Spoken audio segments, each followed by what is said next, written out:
Hello friends, welcome back to my channel. আশা করছি তোমরা খুব ভালো আছো আর আমিও ভালো আছি। আর সকাল সকাল দোকান থেকে নিয়ে চলে এসেছিলাম কচুরি। কচুরি না পরোটা, এটা কি বুঝতে পারছি না। আর দেখো, এদিকে দুটো নিয়ে নিয়েছি, আমার জন্য একটা আর বোনের জন্য একটা। আর এদিকে ঘুগনিটাও ঢেলে নিয়েছি, খেতে কিন্তু দারুণ লাগছিল। আর সকাল সকাল তো কচুরি খেতে আমার খুব ভালো লাগে। এদিকে মা ফ্রাইড রাইস করছিল, আর তার জন্য চালটা দেখো সেদ্ধ হয়ে গেছে, আর এদিকে ঢেলে নিচ্ছে, তোমাদেরকেও একটু দেখিয়ে দিলাম। আর সব হয়ে গেছিলো সকাল সকালই, তাড়াতাড়ি করেছিল। কিন্তু আজকে জানো তো খুব গরম ছিল, গরমটা ভীষণ ছিল। তার মধ্যে এদিকে গাজর ক্যাপসিকাম দিয়ে ভেজে নিচ্ছি সব। এদিকে চিকেনটাও রেখে দিয়েছি, চিকেনটা একটু পরে হবে।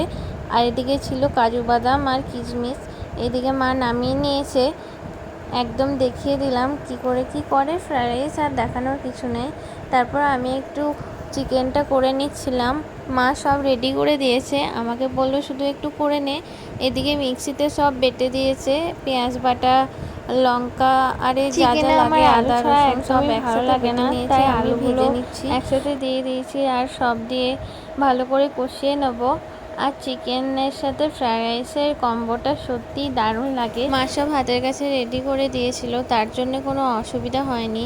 আর এদিকে চিকেনটা কষিয়ে নিচ্ছি, আর আমরা এক পিস করে চিকেন কষা তুলেও নিয়েছি, আমি আর বুনু।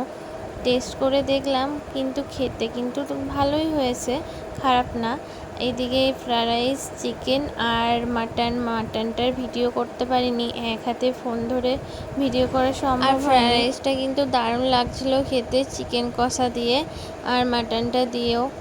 আর তোমাদের ভিডিওটা ভালো লাগলে অবশ্যই একটা লাইক করে দেবে। আর আজকের মতো ভিডিওটা